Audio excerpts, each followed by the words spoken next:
guerre, disette, maladie, crime, épidémie, pandémie, souffrance de toutes sortes, enfin la mort. Quelle angoisse, quelle angoisse. Inondation, tremblement de terre, éruption volcanique, tempête de neige, réchauffement climatique.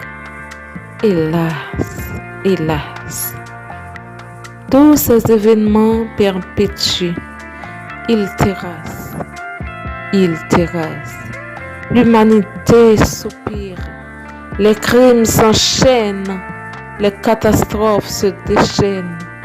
Qui brisera les chaînes? Traité de paix, accord, cri d'alarme, appel à la pitié, demande gracieuse. La cruauté de l'homme augmente et son aiguillon tourmente. Ainsi, sous le poids des gémissements, l'âme humaine soupire. Cela demeurera-t-il toujours? Se lèvera-t-il un nouveau jour? Qui dira point final? Quand entendra-t-on halte? Doit-on se vouer à la résignation ou laisser germer l'espoir dans nos cœurs ulcérés de chagrin? Ainsi donc, chers amis, sur l'insistance de toutes ces interrogations, nous vous présentons l'antidote du mal. Étant rentrés chez vous, nous vous saluons, chers abonnés d'Ankema, et à vous les visiteurs, nous souhaitons la bienvenue. Abonnez-vous pour agrandir la famille d'Ankema. La réponse à toutes ces interrogations ne se trouve pas dans le lourd armement des hommes, car il provoque des meurtres. Elle ne se trouve non plus dans les accords et les traités de paix. Sinon, après la Première Guerre mondiale, il n'y aurait aucune autre, surtout en Europe. La réponse ne se cache pas dans la sagesse humaine, car en cherchant à donner une quelconque solution, on peut soulever un autre problème. Prenons par exemple la peine de mort pour quelqu'un qui a commis un meurtre. Cela ne fait que multiplier les souffrances. Les proches du premier défunt souffrent avant et ceux du deuxième après. Donc, la souffrance naît par la prétendue solution. La réponse ne s'endort pas non plus dans la conscience humaine puisqu'elle est effective et corrompue par le mal. Nous avons beaucoup fouillé dans le camp des humains, n'est-ce pas? Qu'en est-il de la nature? Les manœuvres du stratège ne peuvent se dresser contre une quelconque éruption volcanique, ni une abondante pluie de quelques jours, ni une intempérie de faible ou de fort degré. Si on utilise le paratonnerre à certains endroits, ça n'élimine pas la possibilité de voir un bâtiment ou un espace de très grande importance foudroyer. Si les survivants du tremblement de terre pouvaient éviter un autre, comme ce serait merveilleux et bénéfique pour tous. Malheureusement, cette solution échappe au contrôle de l'homme. Existera-t-il quelqu'un?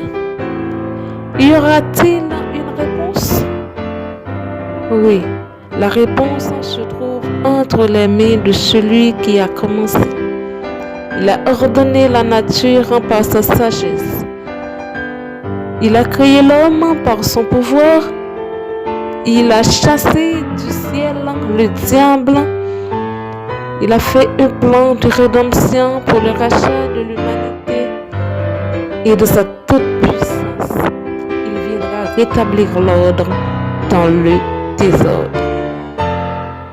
Dans une première vidéo titrée L'origine du mal, on a pu découvrir la source de nos souffrances.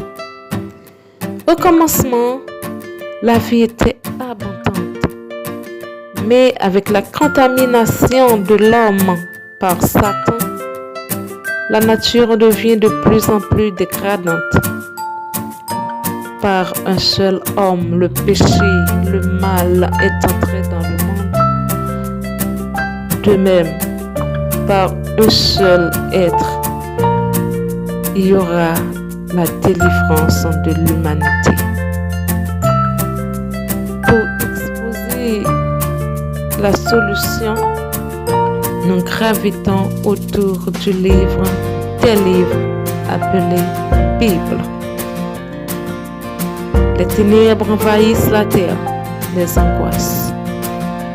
Les temps passés couverts d'opprobre, mais le temps à venir sera couvert de gloire. Ce merveilleux changement se fera par un homme dont le nom est Emmanuel. On l'appellera admirable, conseiller, Dieu puissant, prince de paix.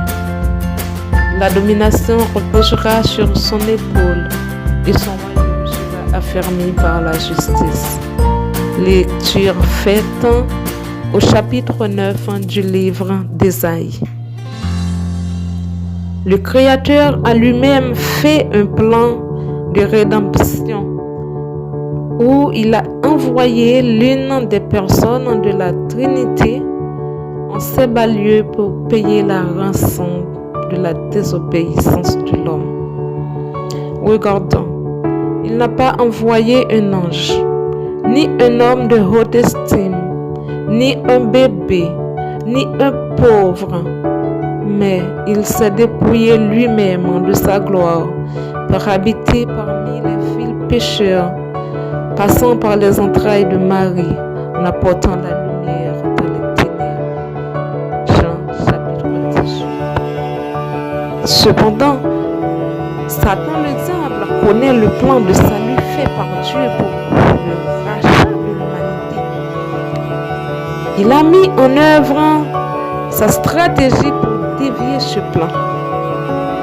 Premièrement, il a tenté de détruire le petit Jésus naissant lorsqu'Hérode faisait mourir tous les enfants mâles de 0 à 2 ans qui étaient à Bethléem et dans tout son territoire.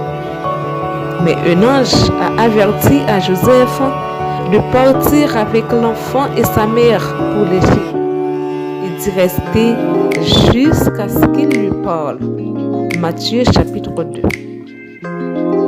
Deuxièmement, Jésus devient adulte et Satan poursuit le combat. Il surveille une occasion qui lui semblait favorable. Or Jésus, après avoir jeûné pendant 40 jours et 40 nuits, avait sûrement faim. Le diable vint auprès de lui et dit: Si tu es le Fils de Dieu, ordonne que ces pierres deviennent des pains. Jésus répondit: D'après les saintes Écritures, l'homme ne vit pas seulement de pain, mais de toute parole qui sort de la bouche de Dieu. C'était par la nourriture que Satan a pu infecter l'homme. Il a aussi tenté d'infecter Jésus en disant: Si tu es le Fils de Dieu. C'est son deuxième échec face au Sauveur. Matthieu chapitre 4. Troisièmement, Satan décide d'ouvrir la Bible pour essayer de confondre Jésus parce que lui aussi connaît l'Écriture. Il transporte Jésus sur le haut du temple en lui disant: Il est écrit dans la Bible que beaucoup d'anges sont à ton service. Ils tendront les mains pour t'attraper si ton pied heurte contre une pierre. Alors, si tu es vraiment le Fils de Dieu, jette-toi en bas. Tu n'auras rien parce que les anges sont là pour te recevoir. Jésus lui répondit, il est aussi écrit, tu ne tenteras point le Seigneur ton Dieu. Encore un autre échec pour le diable. L'ennemi persiste dans son plan de déviation et pour une quatrième fois, il agit. Le diable transporta Jésus sur une haute montagne en lui montrant tous les royaumes du monde et leur gloire et lui dit, je te donnerai toutes ces choses si tu te prosternes et m'adores.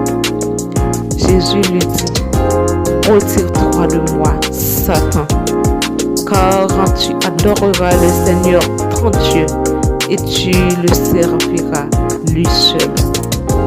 Alors le diable le laissa. Et voici, des anges vinrent auprès de Jésus et le servaient. Voyez-vous, chers amis, le Sauveur est là. Le Sauveur Emmanuel a le remède du mal. Car il en a déjà épuisé plusieurs injections. Et c'est sûr qu'il réussira. Il réussira pour délivrer l'humanité de toutes ces calamités. Car la terre ne peut plus. Restez connectés pour en découvrir davantage. Au revoir et à bientôt.